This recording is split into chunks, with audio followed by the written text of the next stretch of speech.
Alors depuis hier soir, nous l'entendons, veiller. Oui, veiller. Mais sur qui? Sur quoi? Veiller comment? Ces quelques versets que l'on retrouve également chez Matthieu et Luc viennent juste après les annonces de la destruction du temple et de la venue du Fils de l'homme. En ce premier dimanche de l'Avent, un piège ici peut-être nous guette, me semble-t-il, celui de n'entendre ce récit qui se compose d'une mini-parabole et d'une exhortation à la vigilance, de l'entendre ce récit uniquement sous l'angle de l'attente de la fin des temps et du retour du Christ, de l'attente de la parousie. Car de quoi s'agit-il? De quelle attente s'agit-il? De quel retour s'agit-il? Alors, ma sœur, mon frère, et si le retour du Christ, c'était hier? Hier, lorsque le tombeau se libéra, le nouvel Adam, et qu'il se retrouva vide. Et là, le retour en gloire, ou plutôt en creux, lorsque la mort ne put le retenir, et qu'il s'en vint rencontrer ses disciples sur les chemins d'Emmaüs, ou dans les jardins des cimetières. Davantage même, le retour du Christ n'est-il pas aujourd'hui, ici et maintenant, lorsque nous lui ouvrons la porte de notre cœur? Bien sûr, il y a aussi cette présence du Christ au but et au terme de l'histoire de l'Église, au terme de l'histoire du monde, au terme de l'histoire de chaque homme, de chaque femme.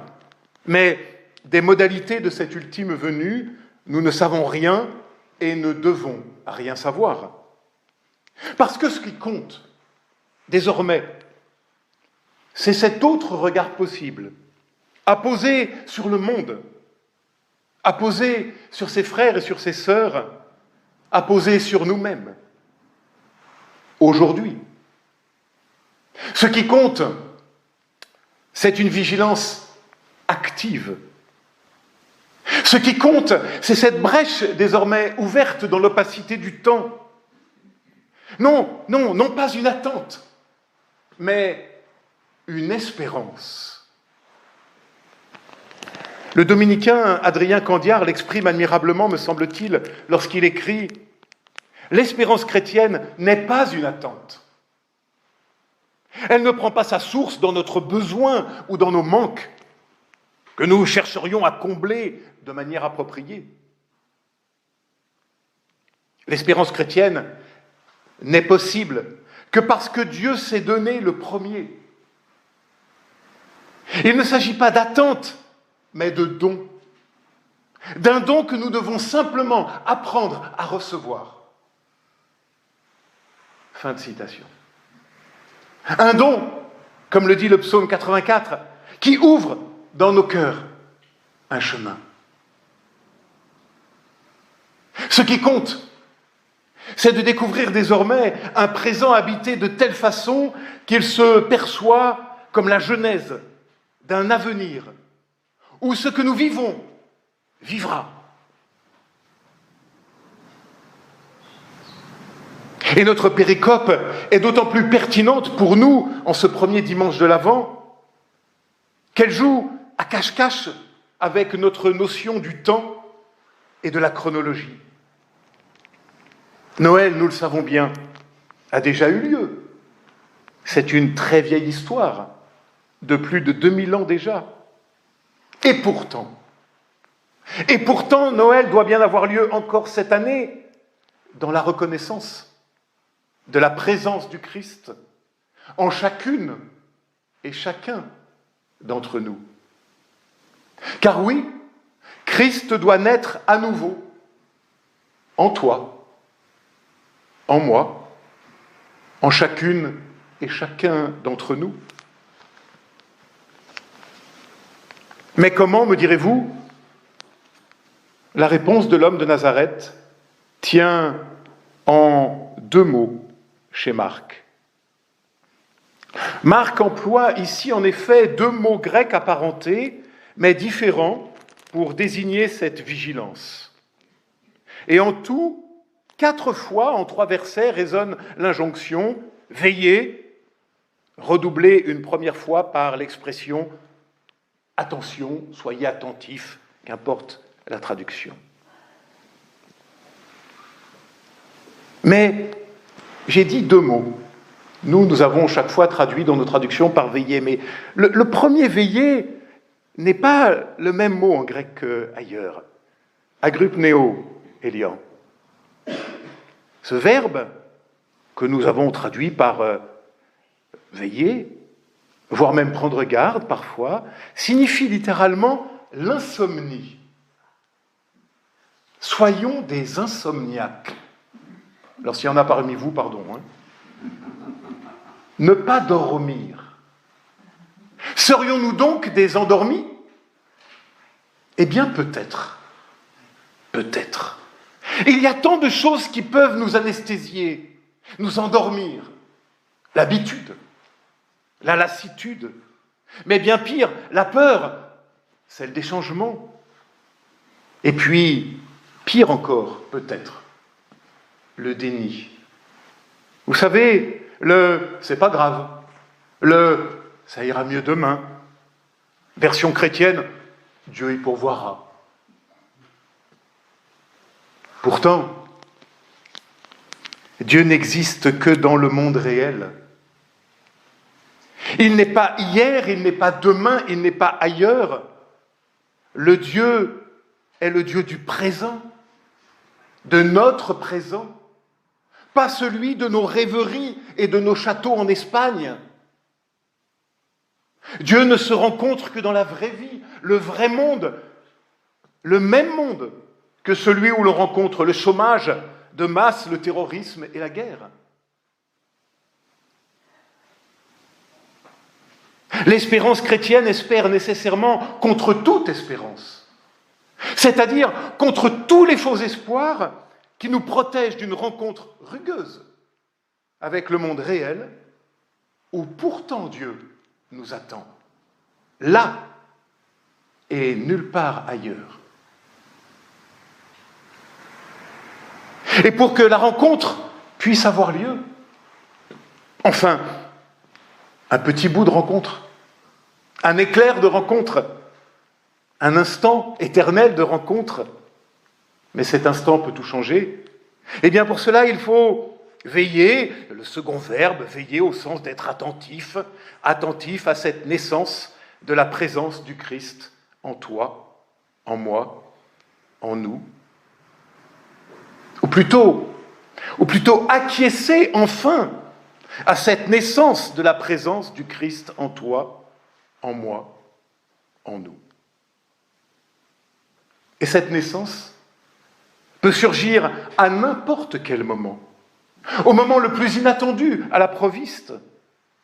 Et le 25 décembre n'en est pour nous que le rappel, un jalon de lumière sur nos routes qui trop souvent longent les vallées de l'ombre de la mort. Cette naissance peut surgir à n'importe quel moment, dit la petite parabole de notre évangile. Marc utilise ici un petit mot tout à fait essentiel pour dire cela, le moment, le kairos. Vous savez, en grec, pour ceux qui n'ont pas fait de grec, tu vois, Elian, tu as bien fait de me donner mon UV de grec à l'époque. Il y a en grec le mot chronos, qui signifie le temps de la montre, le temps qui passe. Et puis aion. Aion, c'est le temps dans son étendue, sa longue durée. On traduit en général par siècle, les siècles des siècles, aionon. Et puis kairos. Alors le kairos, qu'est-ce que c'est ? C'est le temps de la rencontre, le temps opportun, cet instant qui fait bascule dans nos existences. Un des kairos le plus évident, bien sûr, c'est celui du tomber amoureux ou d'entrer en vocation. Après ce moment-là, vous n'êtes plus et vous ne serez plus jamais comme avant, quoi qu'il arrive. Eh bien voilà qu'un kairos nous attend. qu'une rencontre nous attend. Celle avec l'Évangile qui vient faire de nous des hommes et des femmes nouveaux, nouvelles. Et dans le jargon du Nouveau Testament, l'émergence de cette rencontre s'appelle le royaume. Ni plus, ni moins. Le royaume n'est donc plus à venir, mais déjà là. Pas encore pleinement réalisé, soit, mais pourtant déjà à l'œuvre, secrètement. Où est ce royaume? Il est d'abord en nous, et puis entre nous. Souvenons-nous dans l'évangile de Luc, regardez, il est ici ou il est là-bas. Non, le règne de Dieu est au milieu de vous. Encore une fois, le grec ici est important. Un petit mot, enton, que l'on peut traduire par dedans, à l'intérieur, effectivement, au milieu, mais aussi au milieu, c'est-à-dire au milieu de nous, c'est-à-dire entre nous. Dans cet entre-nous qui nous rend humains. Alors j'en reviens et j'en termine avec ma question de départ. Sur quoi devons-nous veiller? Peut-être d'abord sur cet entre-nous qui nous rend humains. Être attentif au jeu de nos relations. Et là, notre texte prend une saveur bien particulière en ce temps si étrange que nous vivons. Il appelle notre vigilance à une veille attentive et inlassable contre tout ce qui peut détruire cet entre-nous qui nous fait humains, qui nous rend humains. Contre le déluge des informations en tous sens, 24 heures sur 24, contre cette apocalypse du sens que nous vivons, eh bien, il nous faut résister et veiller. Sur quoi devons-nous veiller? Je l'ai dit, en premier lieu, sur cet entre-nous qui nous fait humains. Et veiller pour mieux pouvoir nous réveiller de toutes nos peurs, de toutes nos souffrances, de toutes nos blessures, de tout ce qui nous aliène et nous entrave, et qui empêche la rencontre avec l'autre et avec les autres. C'est peut-être d'abord là que nous devons veiller. Mais je vois un second déploiement possible. Quelque chose vient. Comme le rappelait Elian hier, je ne suis pas seulement le produit de mon passé, de mon histoire, de tout ce qui me conditionne. Non, je suis ce qui me sera donné d'être. Ce qui me sera donné d'être. Pas ce que je construirai à la force de mes petits bras musclés qui ne le sont plus. Notre origine n'est pas dans ce qui fut, mais dans ce qui vient. Davantage même, dans ce qui advient.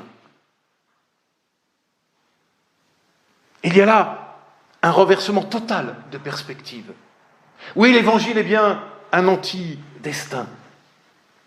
Et c'est sur ce don qui vient et qui advient que nous devons veiller.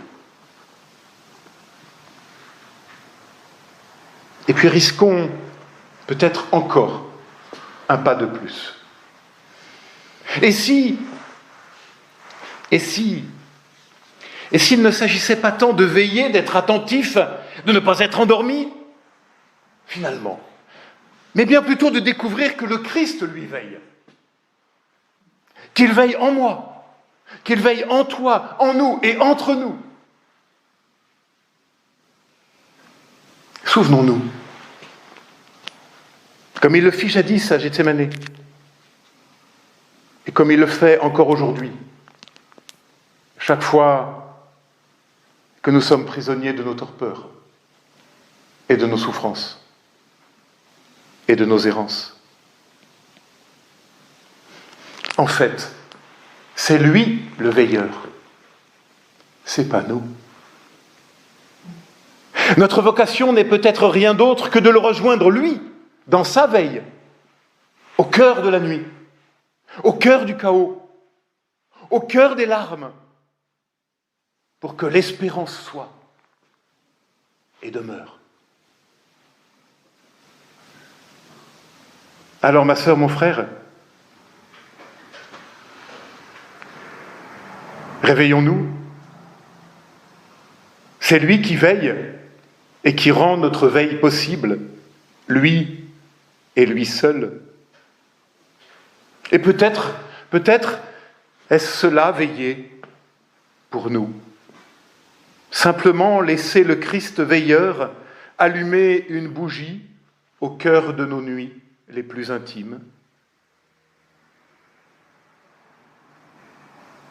Et alors, à travers la fracture de nos souffrances, le laisser tout transfigurer.